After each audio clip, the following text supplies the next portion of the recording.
Welcome, viewers and listeners, to another edition of CHP Talks. I'm here with a repeat guest, Mr. Vince Byfield, and many of you will remember him. We had a conversation about almost a year and a half ago. He is the son of the late Ted Byfield.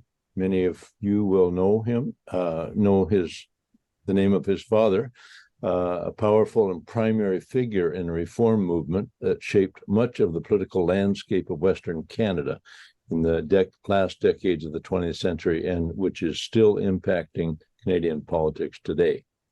Vince Byfield, my guest, has been the central driver in the ongoing development of a forthcoming book, Fruits of Christendom, that's going to be a classic when it comes out. He and others have been working on this since 2016. Since 1973, Mr. Byfield has managed several publications with his father, including all of the Report news magazines, Alberta Report, British Columbia Report, and Western Report, in addition to his own Home Action magazine, in addition to 29 books, including the Atlas of Alberta, the 12-volume history series, Alberta in the 20th Century, and the 12-volume history series, The Christians, their first 2,000 years. Mr. Byfield was born into the Anglican faith and converted to Catholicism in the year 2000. So welcome again to our show, Vince. Thank you for squeezing us into your schedule, and we really appreciate the opportunity to speak with you today. Well, thank you, Rod, for everything that you do. Before we get into the interview, I wanted to just read received a copy of Prairie Lion, the tremendous biography of your father, Ted Byfield, which was written by Jonathan Van Maren. And I just want to read one little section from the preface.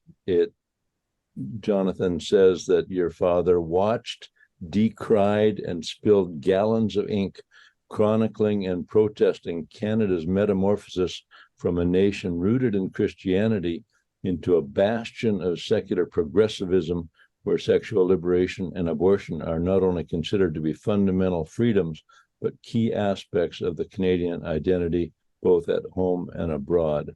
And I think that's, there's that book. I'm only at the very beginning of it, and I look forward to getting deeper into it. Mr. Van Maren is a tremendous writer, and I'm so glad that he had the opportunity and your father cooperated with him in putting that book out.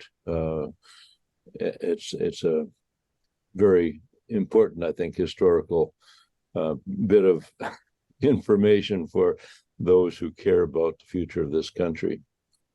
But yeah, it was a very, very well done job by Jonathan. It was a labor of love for Jonathan. He highly regarded my dad.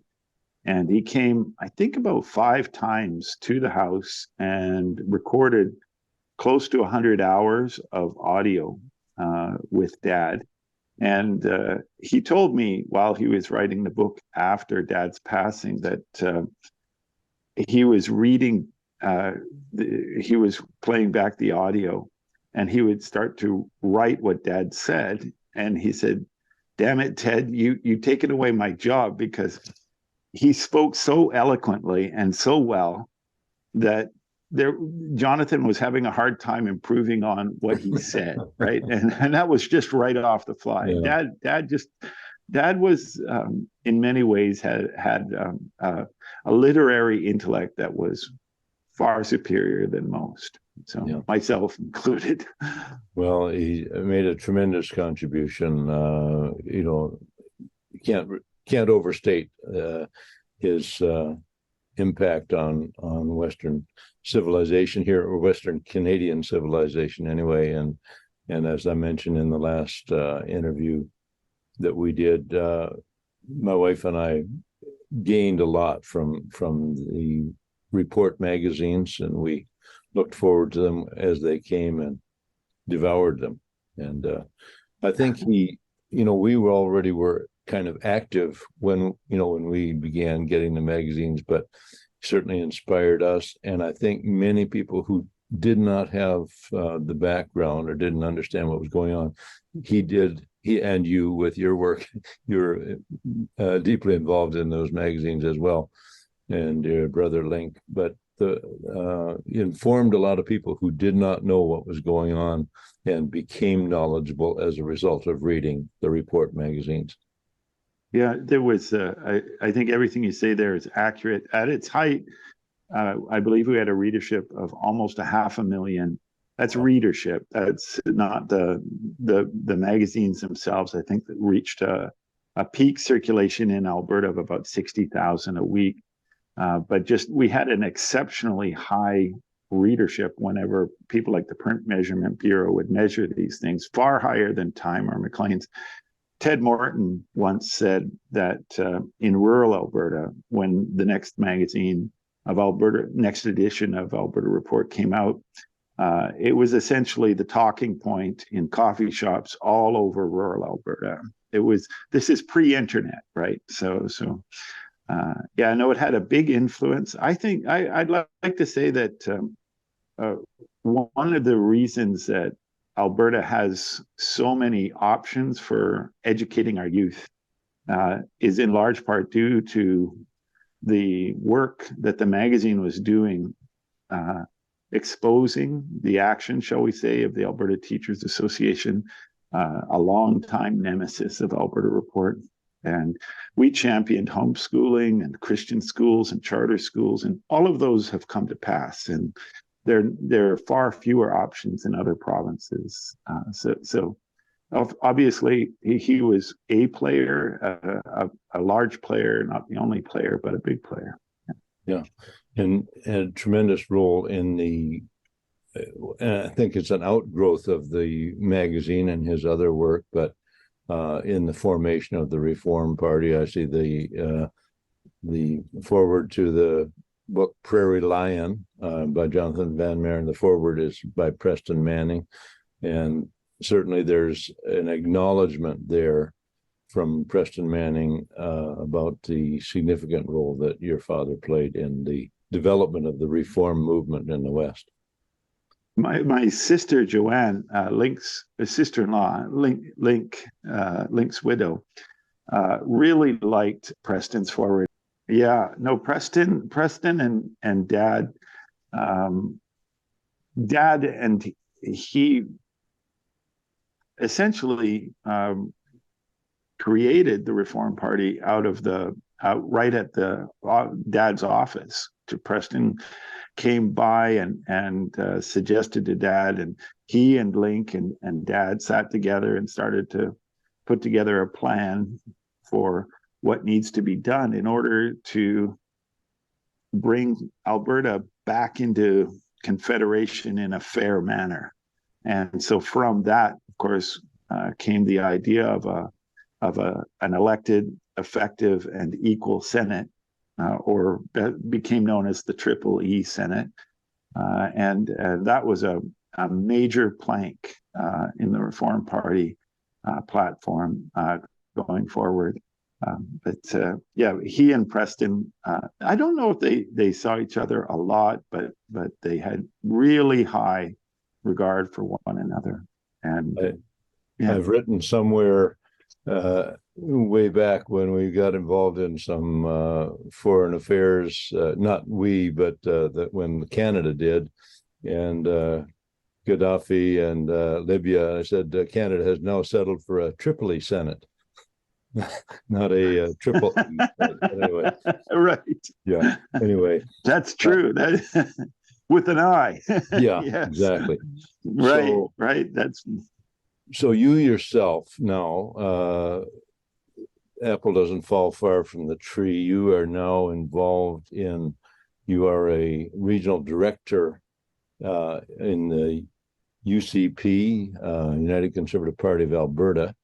Can you describe what's been going on in your life? I mean, I know you're busy working still on the Fruits of Christendom, this monumental work that's coming, and maybe we'll get back to that before we're done with this interview. But sure. What's happening with you politically right now? Yeah, so the big thing, and I think when we interviewed this, it had already happened, but I wasn't as aware of what was going on and not really ready to share the last time we were interviewed. When was that again, It Rod? was May of 2022.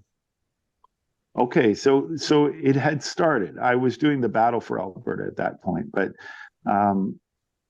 after Dad died, I was prior to Dad's death, I was not completely politically inactive, but darn close.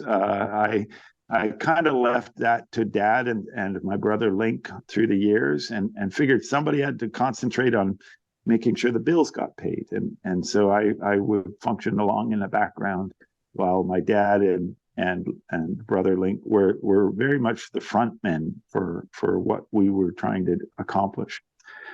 But after Dad died, I was having uneasy sleeps. Usually I sleep like a rock, and I was pretty concerned that that the way things were going because at that point Premier Kenney had announced that he was going to step down, and we were just at the beginnings of a leadership campaign for who would replace him as acting premier, essentially, until the next election. And my fear was that there were so many people on the conservative side, the party that Jason had just united was now pretty deeply divided over mainly the issue of COVID, masking requirements, vaccination requirements, that sort of thing. And also there was always the slow burn of I'll just describe it as Alberta's desire for autonomy. It just keeps building and building with each passing year. So I was worried that this was going to translate in the next election, which was going to be in a year, into a fractured. Typically, what Albertans do, Albertan conservatives do when they don't agree, is we get all full of pride and off we go and set up at least one dissenting party, a protest party, right? And so that had passed in the past. That had manifested into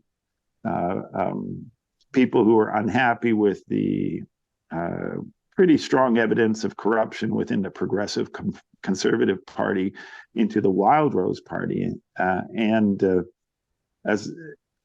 that ultimately wound up splitting the right vote, and in came our NDP government. And my worry is that was going to play out all over again. But this time I had a strong sense, a foreboding, that if the NDP got into power again, that this would, a 4-year government, NDP government, socialist government again, could very well sap the spirit and will of Albertans, because we are cut from a different cloth compared to other Canadians. We are very. It's hard to really describe the Alberta difference in terms of the demographic, but it's definitely there. And I believe the biggest distinction is our desire to serve the Lord. It's stronger in Alberta, I believe, than in any other province. There was an article I had read with the CBC that said that 800,000 Albertans were still claiming to go to church on a regular basis, and that is far higher than per capita than any other province in Canada. But if we had 4 more years of socialism, I was concerned that might kill it, right? So I became politically active.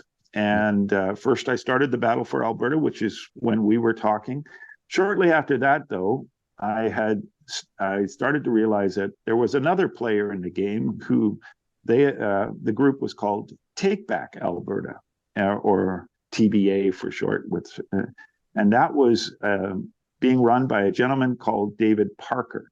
And so once I tracked him down, and he claimed that he had been the principal driver in forcing Jason Kenney to step down. And I asked him what was next, and he said, well, he's going to maybe do some videos on sort of Canadian civics, how politics really works in Canada. And David is a very, very capable gentleman, but he has a bit of a checkered past. He likes to tear down political leaders, and Jason was sort of the last on a fairly lengthy list, mostly federal conservative leaders.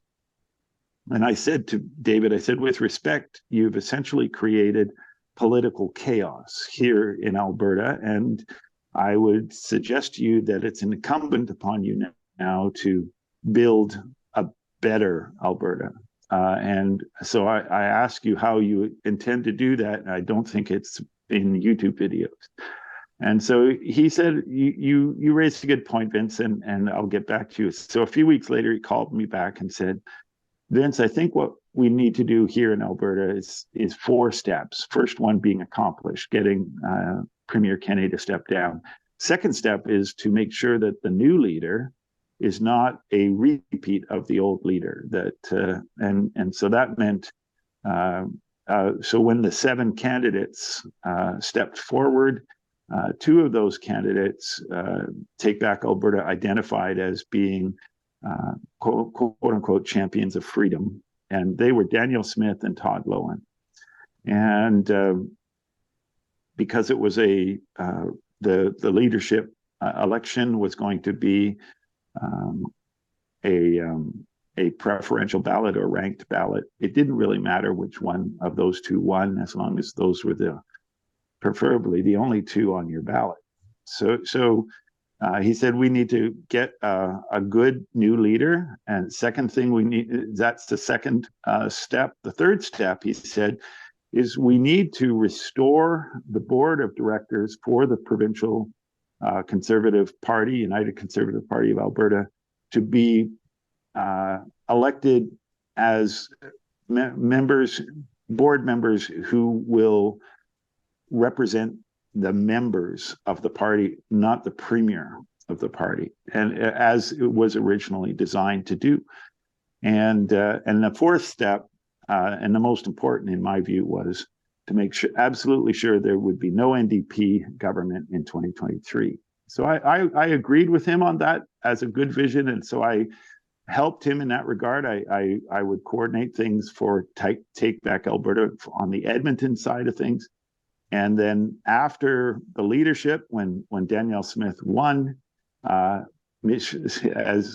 so task 2 accomplished, I stepped forward to be the representative for Edmonton on the board of directors. And when the AGM last year occurred, there were 9 board members that were up for election out of the 18 on the board, because the way it works there is it's 2 years for each board member. Each board member does a 2-year term, and there's half the board is essentially being reelected every 2 years. So we Take Back Alberta put forward a slate of 9 members, and all 9 were elected. We also essentially doubled the number of people that appeared at the AGM. Normally it's around 1,000 mark, and we had, I believe, around 1,800 that attended. So mission accomplished, number 3. And and then lastly, we had the big challenge, which was making sure the NDP didn't win. But that one we pulled off. I would say a really close election. Far closer than I'm comfortable with, but nonetheless, all 4 objectives accomplished to date. So now we're moving into AGM 2023, and as Parker likes to say, we need to finish the job and elect the second half of the board to represent the membership again. And I think it's worth pointing out that it could very well be that Jason's decision to encourage no sort of serious election of board members could have been his ultimate undoing, because the way it's designed, the board is supposed to function as an advisory board, really, for the premier. And so when COVID was going down, the board really should have been alerting Jason to the serious ramifications of some of his policies with the core membership. And my sense is that Jason was rather dismissive, that it wasn't as strong as it really was. And had he not populated the board with sycophants, I think that the board would have at least conveyed to him that he's in serious trouble. And if he'd acted on that, he may still be premier right now. So, well, very interesting how things work in the affairs of men through history. Yeah. The influences of individuals like yourself and others who get involved at a certain time for a certain purpose that only God knows. Ahead of time, we get drawn into our battles, our conflicts, or our, the things that we're building. And thank you for stepping up to the plate, and it's good to know that you're part of the board, and that others who are for freedom and stand for freedom are in there as well. We, of course, in British Columbia, the left coast of Canada, we are suffering under an NDP government now, which is doubled down on every freedom restriction that came in through COVID, and they're wanting to make these things permanent and even more massive. And this week, actually tomorrow, there's going to be an information session from Elections BC. We're sending a representative to it, and if I read the note correctly, they may be talking about electronic balloting, which is if that's what it is, and I'll reserve judgment on it, but if that's what it is, I'm very concerned that some of these governments figure out ways to become permanent fixtures instead of responding to the will of the people. So we had a little taste of that in our election when the day came for advance voting. I showed up. We were encouraged people to vote in advance, and so I arrived, and my ballot was a computer sheet, like the kind that you got when you were a kid at school, where you had to fill in the not an X, you had to use an HB pencil, and you had to fill in your person fully, right? Or you might risk having your ballot considered void. So anyway, I thought, well, that's very odd. Why am I not doing an X? And the reason I wasn't doing an X is because this was never going to be manually tallied. So when I went over to where I would normally put it into a ballot box, what happened is they were scanning it. And I thought, whoa, there was no announcement from Elections Alberta about any of this. And a lot of Albertans were up in arms, and we are now holding Elections Alberta to account on that. It will only occurred for the advance voting, and they said, Elections Alberta said, it was so that they could have an efficient tally of the results on when the time came for election day. Unfortunately, however, as always seems to occur, there were major delays in tallying the advance vote. So we have an AGM coming up in next November, and so that's where members get together and they help the government by setting policy, and this came into play. TBA is strongly of the view that there should be no electronic ballots whatsoever in any way, shape, or form, advance or day of voting, period. Now, to be fair, the UCP did challenge two of the election results for two of the constituencies. So we actually cracked open and counted the computer ballots. And to be fair, this was highly scrutinized, and we found no inconsistencies. But that, that doesn't mean that we should continue with that practice, because there's just been way too many instances in other countries where the electoral results appear to have been manipulated, and let's just not even have that. Manual, if it ain't broke, don't fix it. Let's just stick with manual ballots all the way through. Thank you very much. Totally agree with you there. I'm nervous about ballot harvesting and other practices that can distort, because the people at the top of things in corrupt situations like now we have in BC, dictatorial regimes. If they don't mind lying to you about health policies and things like that, exactly, why should we have any confidence that they will fairly conduct an election, right? So I was just enjoying this morning a video with Dr. William Mackis and Sean Buckley, and they were going over the deletion of COVID data from the Alberta Health and BC Health websites that seem to have occurred in 2022, starting in, it looks like around March, and completely removed from their websites by July. And to their credit, BC Centre for Disease Control issued a press release about it. Alberta was completely silent, didn't tell a single Albertan that they were dropping all this information that had been very carefully compiled. And I believe if I remember, the reason that the BC government said that they were removing the data was because it was hard to interpret. That's why I like the Open VAERS website, which is, of course, referring to research from the United States and its territories, so it doesn't apply directly to Canada, but we can presume that a lot of the same trends are there. But Open VAERS takes all the data and makes it accessible to the average human mind. So you just get numbers. This many died, this many were sick, and there you go.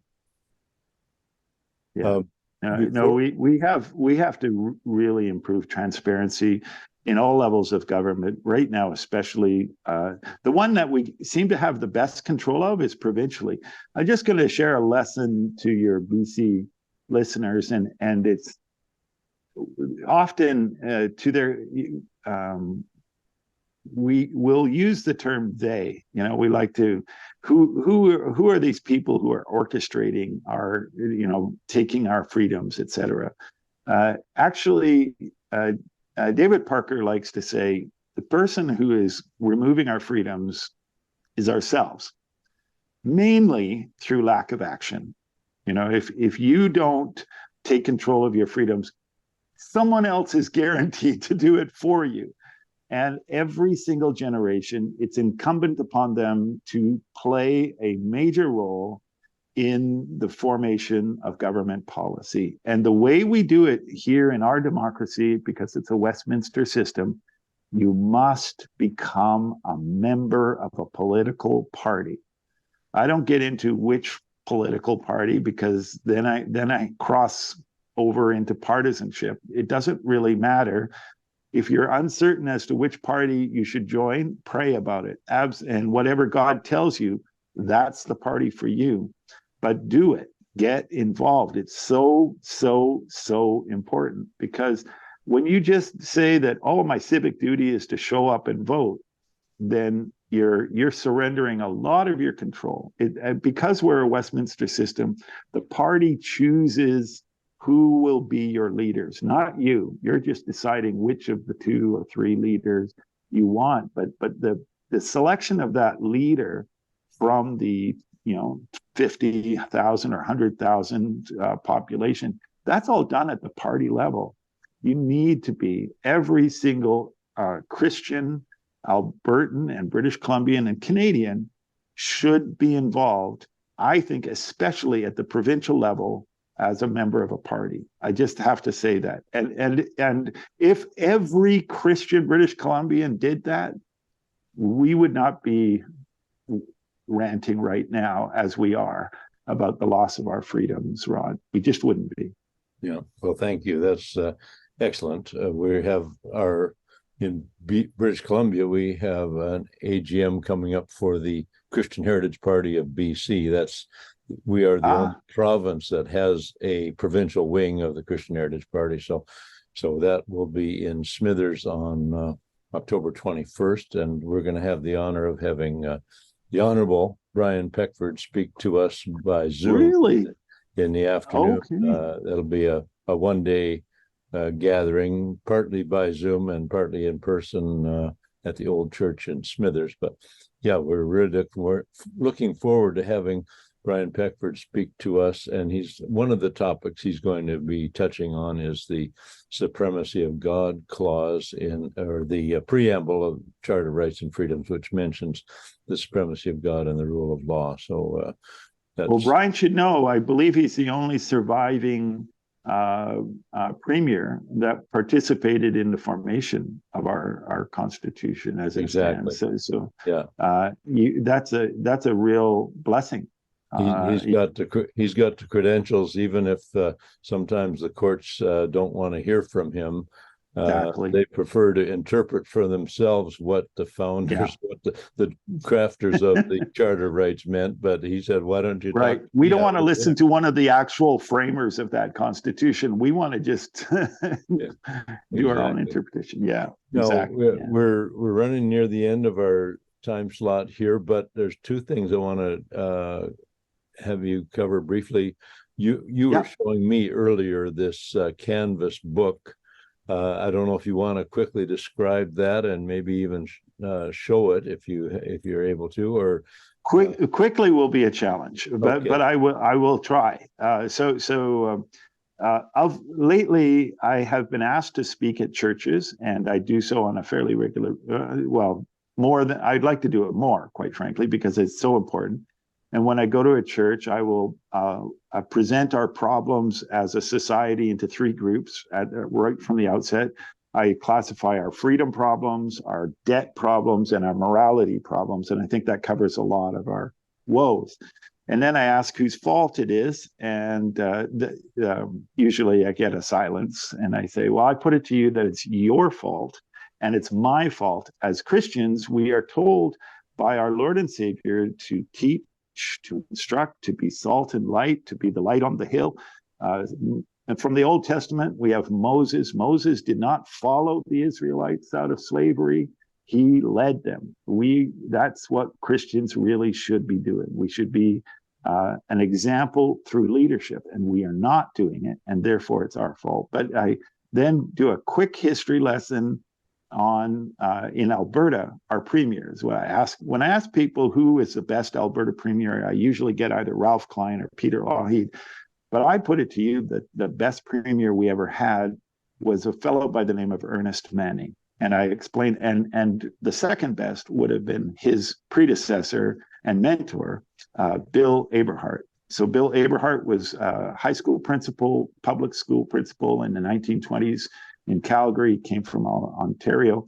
He got religion. He started his own school. It was called the Calgary Prophetic Bible Institute. The first graduate of that institute was Ernest Manning. And they then continued to grow. Their influence expanded into radio. He set up a weekly radio show across the province called Back to the Bible. And he started to get frustrated with the premier at the time, who was spending money like a drunken sailor, essentially creating lots and lots of debt, amongst other things. So by 1935, he thought the only way to really fix the province is to become politically active. So he did so, and he created the Social Credit Party. And then he was reelected in 1940, died in office in 1943. Ernest Manning took over in 43. Ernest Manning was elected then 7 times. He became He was our premier in Alberta for 25 years, a quarter century, second longest premiership in the history of the nation. And all that while, both Bill Aberhart and Ernest Manning continued that radio broadcast every single week, back to the Bible, talking to first Albertans and then all Canadians. It went nationwide. And these gentlemen, to me, are the real great premiers of our province, and mainly because they had struck such a strong aversion to debt. And then that's because initially they couldn't go into debt. They formed government in 1935, right in the depths of the Depression. So Albertans were not only suffering from the economic depression that was worldwide, but also drought. And so Ernest Manning, especially Bill Aberhart, literally had to keep Albertans alive. and on top of that, he had zero credit because the banks basically cut him off. So he was not declaring deficits, mainly because he couldn't declare deficits. And this was a time pre-oil. We didn't discover, the Leduc discovery didn't occur till 47 or so. So anyway, when he was getting reelected, my neighbor while I was doing all this talking to churches and stuff, my neighbor, his name is Ed Kennedy, and he said, Vince, I want to give you this document, and I think God wants you to have this document. And I said, well, what is it? So I came over to his house, and he presented me this. So I'm going to just move the camera here, Rod. So hold on a sec here. Great. I'm just going to flip it over. And for those listeners to our podcast who may not see this, you're going to miss out on something, but I know that Vince is going to describe it for you. It is a really extraordinary document. So it is a book, but it's not your normal book. It's about 3.5 feet tall, and it is about maybe 2 to 2.5, I'd say 2.25 feet wide. The pages are made out of canvas. The first page is green, and the title of the book is Let the Records Tell the Story. Read it for yourself. And this is William Aberhart's, essentially his PowerPoint presentation from 1940 re-election campaign. He traveled around the province with this canvas book and a flatbed truck, and he would go to each town. And once upon arrival, he would get on the back of the truck and he'd set up essentially a big cross. And he would mount this book. It has I think it's some sort of hardwood oak binding, I think. And he mounted on the vertical shaft of the cross. And then you can still see them. They've torn off here, but some of the top corner pages still have the steel reinforcement. See here? So he had steel reinforcements. So what he would do when he was presenting is he would turn the page and he would hang the page on a nail on the left and right of the cross. So he had 2 nails in the cross. And it's really an extraordinary document. And this is, so I don't think you would see today. He describes what he was up against. And the man, I think, really, so he describes here, for example, on this page, the Liberal governments was, Albertans were actually ruled by Liberals, if you can believe it, in between 1905 and 1921. And they racked up 95 million in debt by the time they were out of office. And then the United Farmers of Alberta, or UFA, cranked that up to 161 million in debt. So by the time, when you look over here, here's a fairly famous picture. And then here he gives the total debt: provincial debt, municipal debt, mortgage debt, private debt, $602 million. And then he tells what the social credit has done about it. You will never see this today. He has quoted from a hymn: "A better day is coming, a morning promised long, when girded right with holy might shall overthrow the wrong." I can't go through all the pages, but it really is an amazing document. The gentleman was laboring under a lot of debt. So shows here, for example, he did manage to pay off about $3.5 million of debt, but then he started to default, and he had no option. It was more important to keep people alive. But anyway, it really is an amazing document. I asked Ed Kennedy, who, by the way, his father was Orvis Kennedy, who was William Aberhart's campaign manager and later on a cabinet minister under Manning's government. And Orvis Kennedy is the one who kept this document for years and years. I asked Ed, why is this not in a museum? And he said, the reason it's not in a museum, I asked if the museum would take it, and they said, absolutely. And then I said, will you promise me not to destroy it?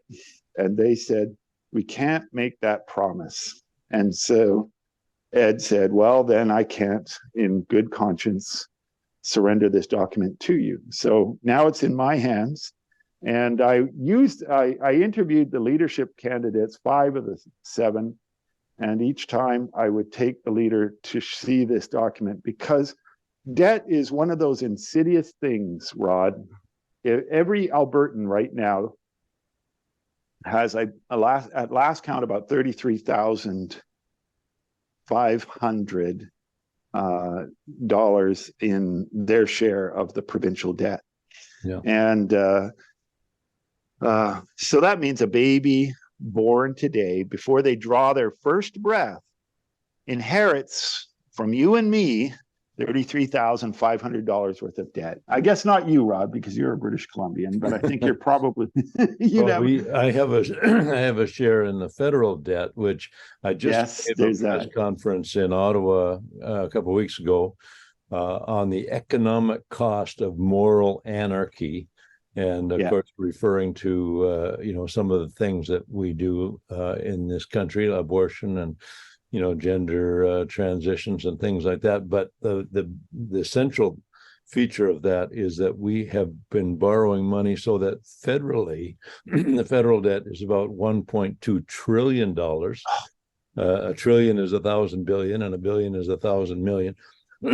So, but we are paying out Vince, $120 million every day in interest on that debt. Wow. And we are still, even with that, we are adding to the debt, still using the credit card, about $109 million per day. Those numbers are from Canadian taxpayers. So that translates to the average Canadian about $4, right? It's $4 in after-tax dollars just to keep the interest payment on the federal debts, not including any provincial, not including any municipal, not including our own private debt. Many of us are mortgaged to the hilt, right? So we really are in serious financial bondage, quite frankly. And that's the thing that I just want to stress again. Ernest Manning and Bill Aberhart, 33 years, deficit-free government. And the other amazing story with Ernest Manning is that in the 1950s, early 1950s, he partnered up with a gentleman by the name of J. Howard Pugh, who ran a company in the U.S. called Sun Oil. And the two of them, there was Ernest Manning had been pointed out to him that there was this tar-like substance that was seeping off of the banks of the Athabasca River in northern Alberta. And he said, well, we should be able to find a way to extract the oil from that sand. And he did so. They worked out a way to do it, required, I believe at the time, $30 oil, but it was doable. But the two of them reached an impasse. They could not agree on how to split the profits, right? So J. Howard Pugh had an obligation to his shareholders, and Ernest Manning had an obligation to his shareholders, which are essentially the citizens, the good citizens of Alberta. So they couldn't agree on how to share the revenues. So they asked a friend that they both knew and mutually admired. That gentleman was Billy Graham. So Billy Graham came to Alberta and helped broker a deal that started off the entire oil sands industry, the Great Canadian Oil Sands Company, and from that. So we are still 60 years later, reaping the benefits of the leadership of Ernest Manning. That's why I say he is far and away our best premier. He delivered righteous government for 25 years. And for those detractors who say that Christians don't make good premiers, I would say the evidence is far to the contrary. They don't make good leaders. They make great leaders. And so, so Ernest Manning, you don't get elected 7 times by pushing your religion on others. That was not Ernest's style at all. People reelected him because they knew they could trust him. They knew that the things that he said he would do, he did. It's called integrity. It used to exist, and I'm hoping it will come back. The dynasty that followed, the progressive conservatives, I think Ralph is a classic example of this. He's liked by many Albertans because he got rid of the debt, but then he jacked it back up again. And that seems to be always the case. They don't have this fear of debt that was sort of instilled into Bill Aberhart, also known, by the way, as Bible Bill Aberhart, and Ernest Manning.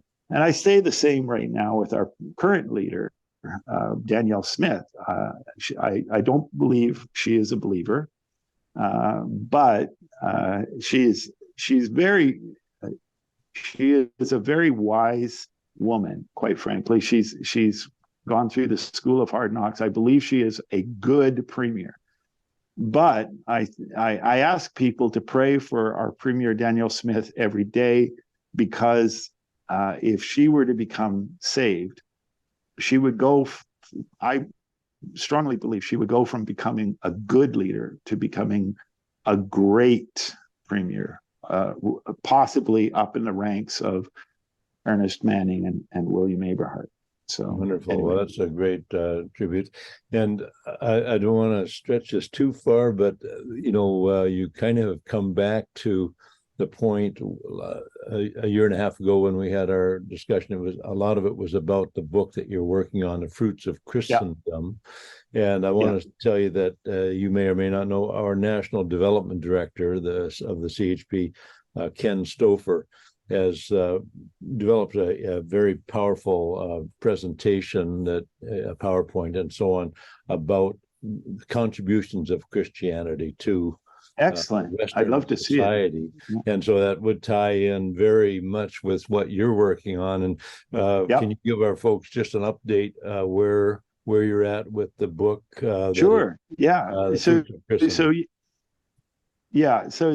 this whole political detraction, I had to really pray hard on getting involved, because I do have a commitment to get this book out.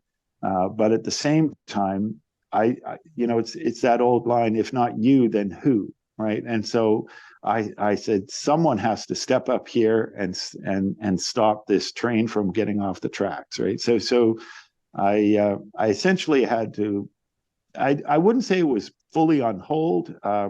This book that I'm developing is not being done in a normal fashion at all. We have close to 200 people involved in the making of one book.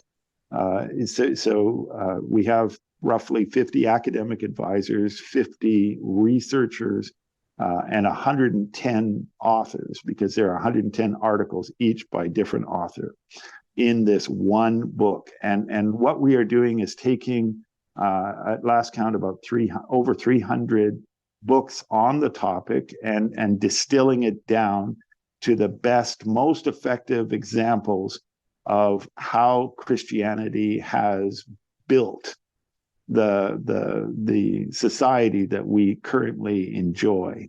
And so all of this is a long project. And so the research database has been constructed and battle tested during this time while I was working. And so we're now in the research phases that I was hoping to have been at a year ago. So we're essentially delayed by a full year. So I am sorry about that, but I believe that what I had to do, I had to do. So But we are hopeful to be getting chapters out. So the plan is as each chapter is produced, we will print that chapter as a chapter, sort of in 19th century Dickens style, and make that one chapter available as a small softcover book for essentially the thing we're always battling is this new generation is not as literate as previous generations. Not so much they know how to read. They read on the internet, and they've created almost a new language with all these acronyms.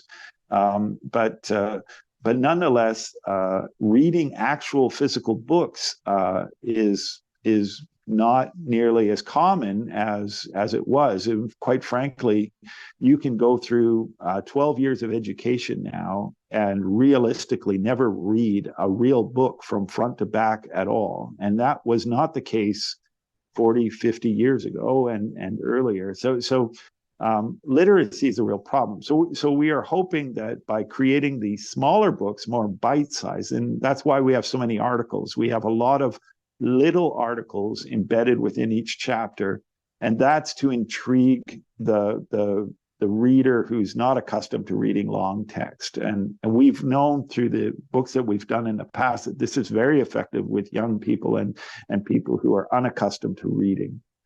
So we're hoping that, because each of the chapters deals with a specific aspect of modern society. So, for example, chapter 4 is on health, and we go through the 2,000 years since Christ walked with us, and we look at all the major developments that have happened in the field of healthcare, and we then dig down into each of those major milestones to see what roles Christians and Christianity played. And not surprisingly, we discover that Christians played a major role almost all the time. And so now we live in a society where the average person lives 2 to 2.5 times longer than at the time of Christ. His work week is far, far shorter. Just the quality of life is so much better. All of this is courtesy of Christianity, which means it's courtesy of our Lord and Savior, Jesus Christ. And so we're hoping that this book will become the definitive text for people to turn to when it comes to defending our faith. So I do hope to be fully at it in this coming year. So folks can learn more about that. Are you the best place to track that project or to be involved in it? People could contribute, but also let's say to be aware when the first chapters become available. Is that at Christians.com?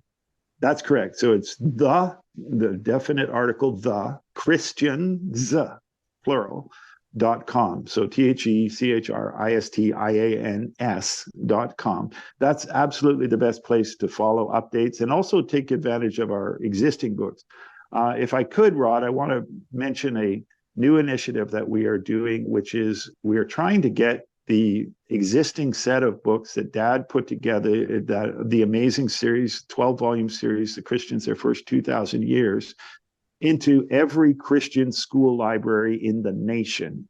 So unfortunately, Christian schools, because they stand on principle, often have to refuse to accept government funding, or they're not even offered government funding. They often operate on shoestring budgets. And so when I present to them this series, I have yet to encounter a school that did not want it. But the challenge is hardcover books are not cheap. These books, to replace them, the paper's gone way up. Printing is costing.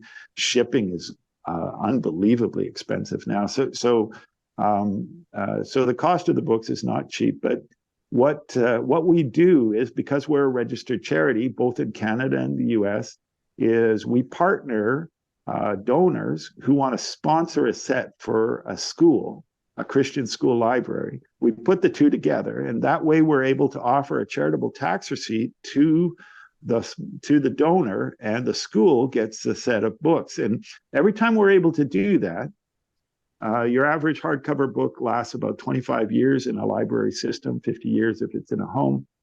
And the average number of checkouts for a book is 16. Our books are far higher than that. That means that each book has the potential of being checked out in its lifetime 400 times, 12 sets in the book. That's almost 5,000 checkouts for a one donation of a set to a school. So, and these are books that tell the real story of what's happened over the last 2,000 years. And it's telling it to people who are at a very formative stage of intellectual development. So you could not, in my view, could not ask for a more worthy cause than to get a set of one of these books into a Christian school library. So if people want to participate in that, they can go to our website and contact us there, either info@thechristians.com if they want to email us, or they can call our 800 number, our toll-free number. It's 1-888-234-4478. Thank you, Rod, for that plug, and I really appreciate everything you're doing. Well, thank you so much, Vince. And I know you're a busy guy, and you got so many things on the go, but thanks for taking the time to be with us today. We really appreciate the work you're doing and look forward to the Fruits of Christendom as it comes out chapter by chapter. You are doing tremendous important service for the people of Canada by bringing history into a perspective, especially with the biblical foundation. So God bless you. Thank you, Rod. Thank you, Rod, and right back at you. God bless you and all the good work you are doing. So okay, keep up your good work. Right. Greetings to your family, and we'll talk again. Thanks a lot. Thank you. God bless. Bye-bye. Bye-bye.